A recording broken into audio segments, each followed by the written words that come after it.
What up there? Welcome to another edition of Two Labs Garage. Today is Tuesday afternoon. Tomorrow's Wednesday, and I'm doing my best to try to keep a cadence while I'm releasing the video on Wednesdays. I really don't want to break that cadence. However, this past week, the weather has not been conducive to me working on any vehicles. And I've also been busy with some personal stuff going on. So I haven't had a chance to work on anything. I got several videos that are in progress, but I'm just not done shooting with the stuff. So Tuesday afternoon, I gotta come up with something that I can do a video on fairly quick job, but come out with some video content. So let's just see what we got right here, see what I can come up with.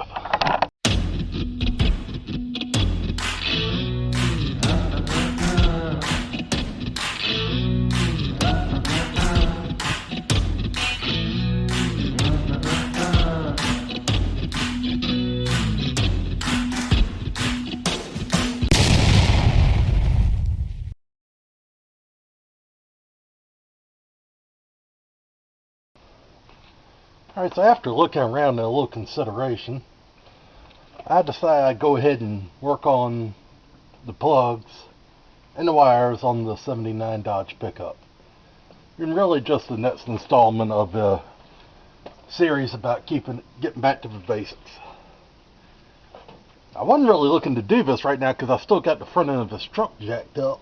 I have a hard time reaching down here. But nonetheless, start with your plugs, and I am using some OEM spark plugs.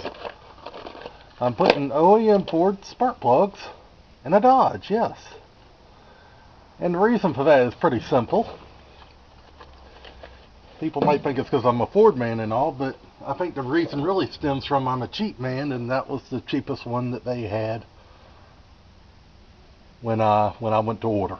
So anyway, see if I can't find something to stand on here, because I'm 6'4" and I feel short right now. I guess this is what it'd be like to work on a lifted truck. So anyway, down here we got our plugs and our wires. Slant sits, and we're kind of down there a little bit. And the easiest way to do it when you're working on a vehicle that's already got all its plugs and wires is to go one at a time. And by that I mean pull one wire off, compare it, change the plug, get it gapped properly, put the right wire back on, then move on to the next. And I'll put all that in practice, but I'll show you. Again, I'm using my Walmart toolkit. And there are two common sizes of spark plugs, at least for the wrenches. One is a 5/8 inch, the other one's a 13/16 inch. I'm going to just cheat a little bit and go off the new spark plugs. I'm going to say that's a 5/8 inch, so I'm going to get my 5/8 inch spark plug socket on my ratchet. Anyway, I'm going to start where I can reach, and hopefully I can reach this back one. And the wire has come off.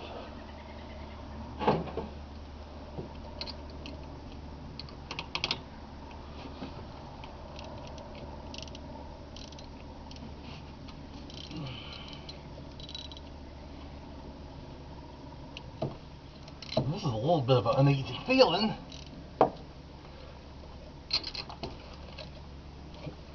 It feels like it might be a 13/16. Let me check on that. So apparently we might have a 13/16 in the engine, which might mean I got the wrong plugs. Fun stuff.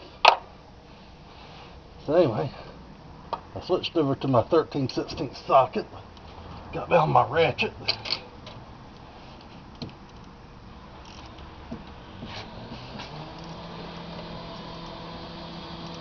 Will help me figure this out.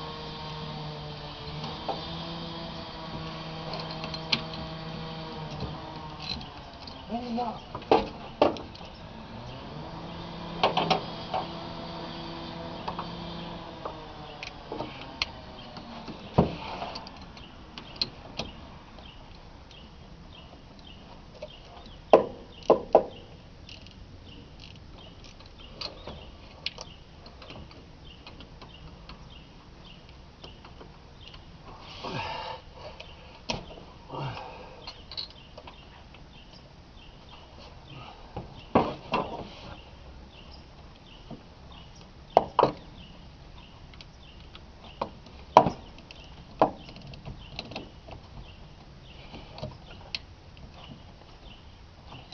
Alright, so here we are, 5/8 after all.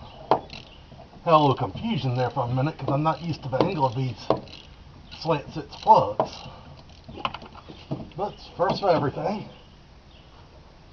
And let's see what we got. First plug is out.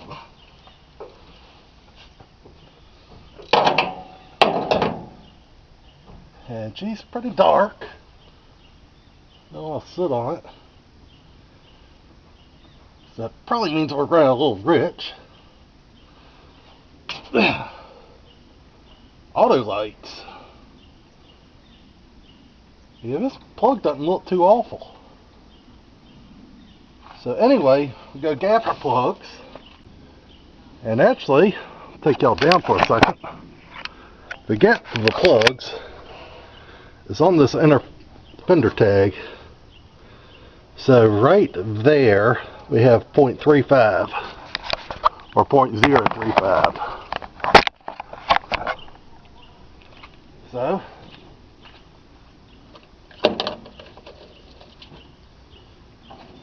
I'll get my new Motorcraft plug out. Make sure I'm still somewhat focused. And I've got one of these gap things that comes from auto parts store. They normally got these up by the counter. And you just use it as a feeler gauge. This one's gapped to 0.4, so I'm going to try to see if I can't get this thing to shut a little bit. 0.36 close enough. So yeah, yes, you just go through here and it gradually gets bigger as you go around. Has the increment right there, so just go till it kind of stops sliding and it's gapped. Pardon me while I see what this dog's doing. Excuse that interruption, I had to go tend to some puppy puke real quick. One of the joys of being on Two Labs Garage is, you know, dogs sometimes are just dogs. Anyway, just put your new spark plug back in the wrench just to hold it.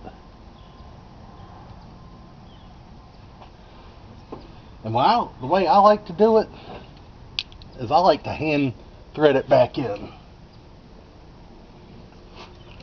Ugh. These slant 6s might be reliable.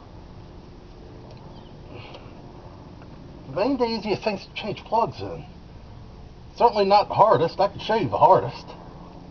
But it ain't the easiest either.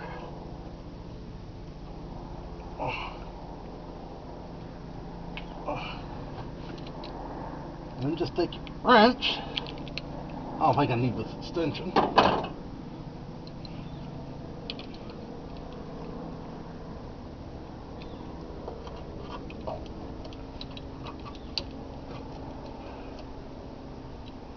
And just tighten her up.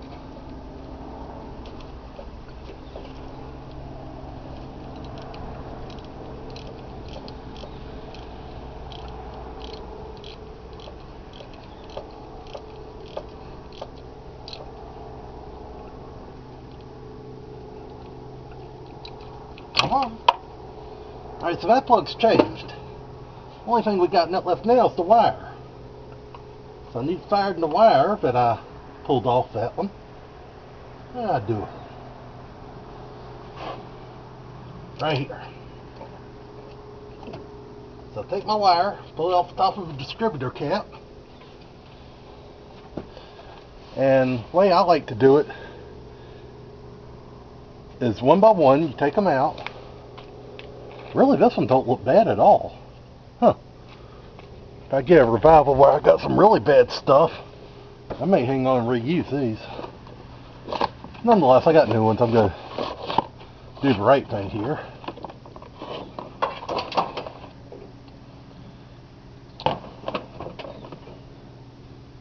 Just find the one that's the same length. Worked before, should work again. And there you go. Same length, that's the correct wire. Some people like to put a little bit of spark plug lube in, especially in these boots here. if you don't have that, I've used Vaseline before for some luck. Or you can do like I'm doing right now and just forego that and plug the distributor into the distributor. Another thing I like to do when I'm putting these in one by one is I like to go under the wires. That way you're not tangled on your new one when you're pulling off the next old one.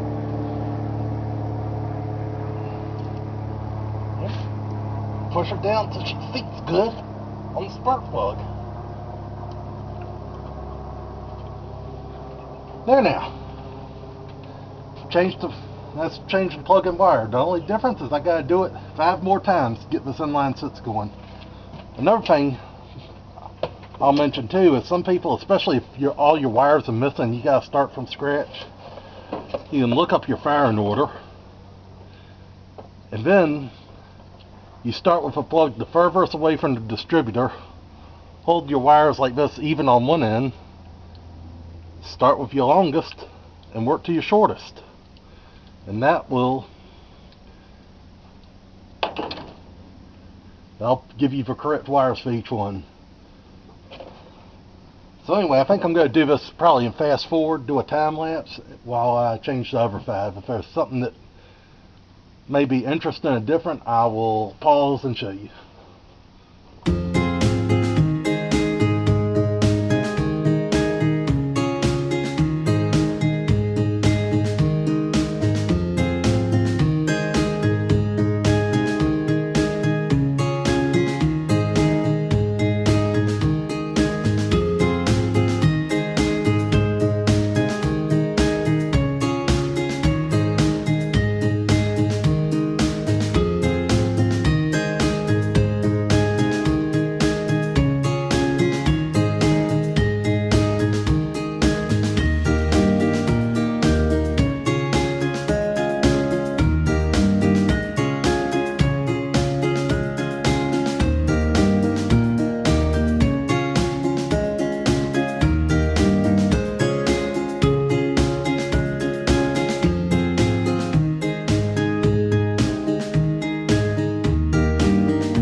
Now this last one is going to be a bit of a bear to get to because it is tucked up behind this alternator. Now to do that, I got several ways of attack. I've got my spark plug wrench on there. I can try to... This might be an occasion to use a swivel. I may have to see if I got one of them that will take me out using the Walmart set, but oh well. Anyway, I could try to put the swivel on and go like this. The other idea that I'm pondering is one of my upcoming videos in this series is belts and hoses. And I could go ahead and take this alternator belt loose and let the alternator flop over, and that would give me some room. So after weighing the pros and cons of that, I think I am actually going to move this alternator, and we'll just get to the alternator part on another video. I will show you how we're getting it off. And for that, I just take the appropriate size wrench. I've seen a 1/2 inch enough to know I'm looking at a 1/2 inch. That's a good thing. Just righty tighty, lefty loosey. Come on. Even though this is a Chrysler and sometimes they're backwards.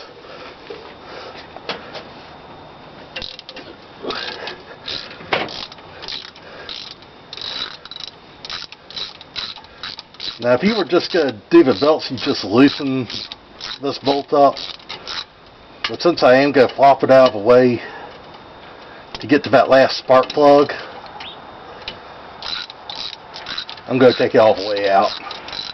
Now having said that, and all the spark plugs I've done and all the vehicles I've done over the years, I can say with complete honesty, this is the first I've ever had to move an alternator to do it. So this is unusual. However, if you are going to be working on a Slant 6 Chrysler, this is something that you may be in for. So anyway, I've just got it right now flopped out of the way. We'll go ahead and finish doing the spark plugs.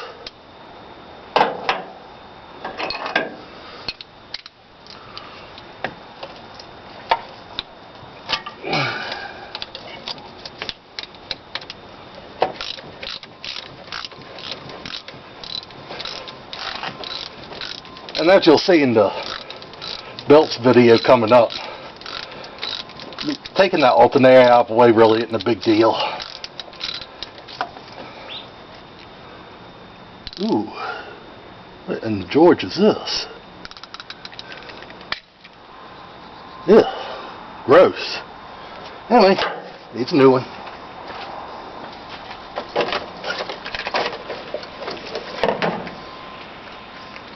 Alright, so I hope you caught all that. The battery on my camera did die, so if it didn't all show, I do apologize. But anyway, got the alternator flopped out of the way. The plug has been changed. Now, I can get this right wire on there. This front one's not been the most cooperative. That's okay.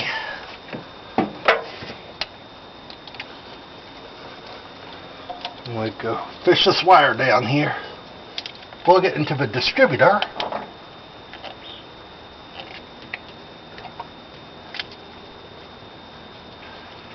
I don't know why this last one's not being the most cooperative. And while I got good access, one thing I failed to mention earlier is you're going to have one wire that's going to have the same end on both ends of it. That is the one that runs between the coil in the center of your distributor. So go ahead and change that.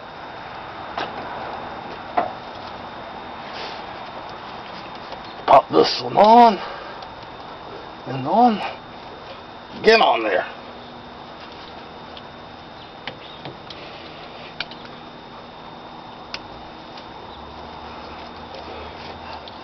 Push this under everything. Or pop the distributor end on.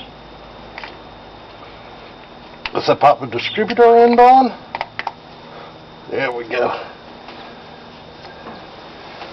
And there you go. The plugs and the wires have been changed on this truck. Now, one thing I did earlier, and I hope I got on camera, if not, it's just because of a bad time of battery dying, was this number one cylinder. Access was really hampered by the alternator, so I took the alternator loose. And by that, I just took the bolt out of the adjusting bracket and flopped it down. Now I'm going to pick up on it. And I'll really get into the belts and all more in a separate video. But just for now, because I don't want to leave a job incomplete.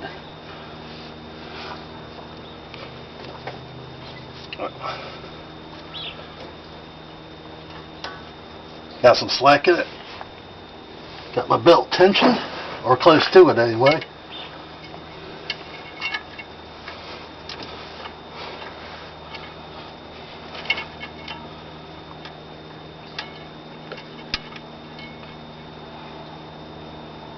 And tighten it up. And for the first time working on a Chrysler belt, I'll say tension's a whole lot easier than a Ford one. But that's another story for another time. Take this extension off, it's making things awkward.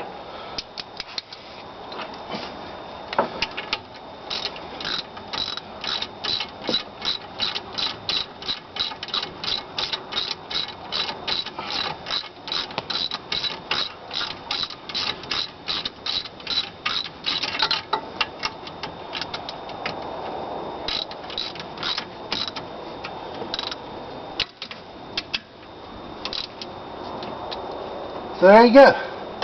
Job's complete. Only thing I gotta do now is clean up my mess. And normally I would start it up, make sure everything's working right.